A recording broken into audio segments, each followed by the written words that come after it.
Hello, hello, and welcome to the series Talking to Food Safety Professionals. My name is Dr. Jennylynd James, and with me today is Pamela Wilger. Pamela is a fellow scientist in microbiology. Hello, Pamela. Hello and hello to everybody. Well, thank you so much for joining me on this adventure today. So, Pamela, the first question, how did you get started in this field of food safety? Okay, I think it's an interesting story. It started back in high school when I was interested in math and science and I didn't back in my day you didn't know about all the careers. To be honest, food safety was not a term when I started in this industry. Yes, So I went to the university and I just thought math, science, biology, biochemistry, no idea. So I took an elective in microbiology, yes. loved it. So I changed my major to microbiology Okay, and my advisor as well. And she said, go into food, Pam, because everybody will always have to eat. that's true. You will always have a job. So be a food microbiologist. And I Okay. thought, sounds great. Yes, So then the campus I went to had a food research institute. yes. And as an undergrad, which happens to be 40 years ago, I took a job at the Food Research Institute as an undergrad, helper, specialist. Yes. And it happened to work. It was all about microbiology. And we worked on what we call good bugs and bad bugs. Right, Again, right. we did not call it food safety. It's just good bugs, bad bugs. And so I worked as an undergrad. Then the professor asked me, would you stay? I'll pay you to be a graduate student. So Oh, of course I said, sure. excellent. And I got my master's degree. And then he wanted me to stay on as to get my PhD. But Yes. at the time, the PhDs were not getting jobs in the industry. All right. And and I was like, I was tired of being poor graduate student. And then somebody called me from the East Coast. I'm from the Midwest, and they offered me a job and said, we can't find any microbiologists. And I thought that was Ah, crazy because I was in a building with like 150 microbiologists. So I flew there, got the job, became a laboratory supervisor, yes. and I also then I learned HACCP. Well, then that job that was like early 90s, I think. And Okay. since then it's just taken off because that was when it was really starting to hit home. Food safety was now becoming a term and what Right. people actually studied and went to work in. And Yes. so that was the East Coast. I wanted to get back to the Midwest. So I took a job in product development, um, Okay. in fermented hydrocolloids. And then after that, the group sort of disbanded. And I'm not a Oh, hydrocolloid expert. I'm a food safety applied microbiologist. Being okay. an applied microbiologist is very important to me. And I then took a job with a company, a multinational, huge company, and I worked there for 21 years doing many, many Wow. different roles. So it was basically, I went into a career of science that I loved, microbiology, and it just, based on the job I got as a student worker, was ended up to be in food safety. And I have no regrets. I love it. I'm a person that has actually always worked in the degrees that she got. Excellent, excellent.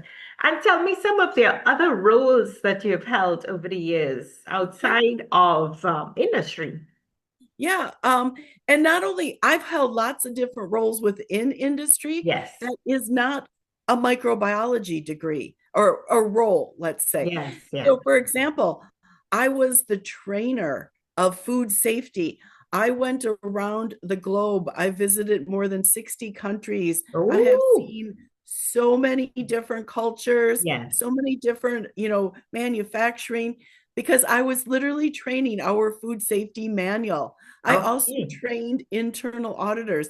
I've always wanted to be a teacher. I really do love working Yes, with people and yes. educating. And so the training part has been phenomenal. Yes, yes, yes. Also, within my career, I've also liked the laboratory. So I'm rather Okay. unique in my background because I don't just work with manufacturing facilities.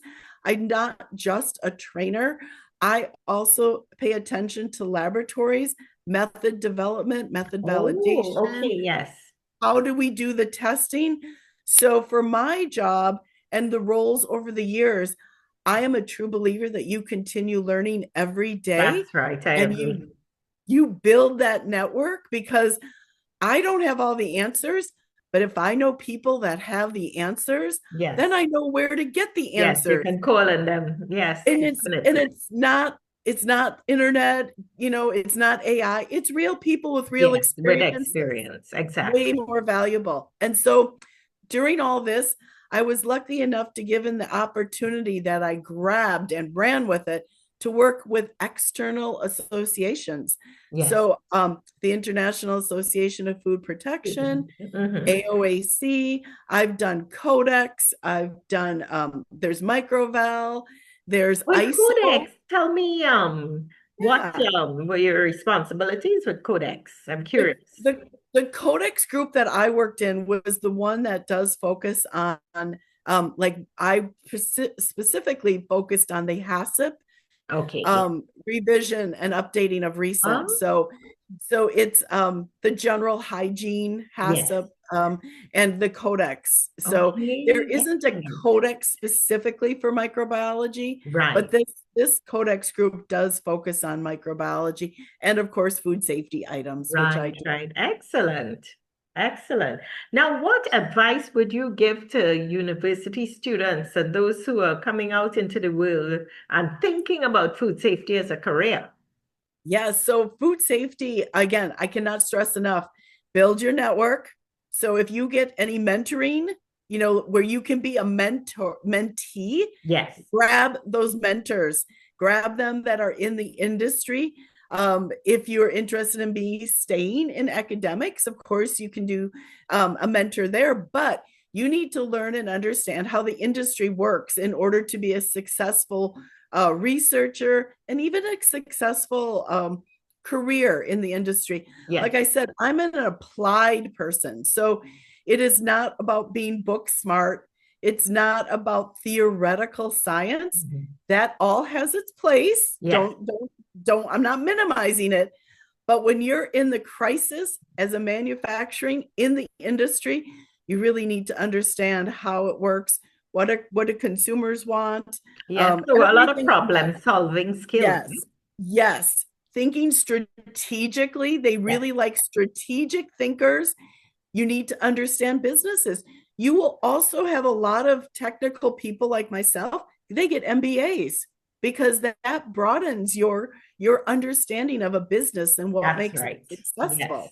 So keep learning and build your network. That you cannot go wrong with that. Excellent. And how can the viewer get in touch with you if they wanted to get any advice, coaching, Yeah, mentoring, well, training, I, I'm on consulting? I'm on LinkedIn. So just Okay. search for my name, Pamela Wilger, on LinkedIn, and you can Excellent. message me. And I'm more than happy to respond. I All right. really do like building up, helping young career folks, and even sharing knowledge. It's all about sharing knowledge. We all get better then. Well, thank you so much, Pam. And I will put your information and your link in the Okay, description box to the video. Thank great. you so much for speaking with me today. Yeah, you're welcome. Bye, everybody. Bye. Please hit the like button, like our video, and remember to subscribe to the channel Food Safety Smart so you can be notified every time we interview another amazing food scientist. Hit the subscribe button. Thank you.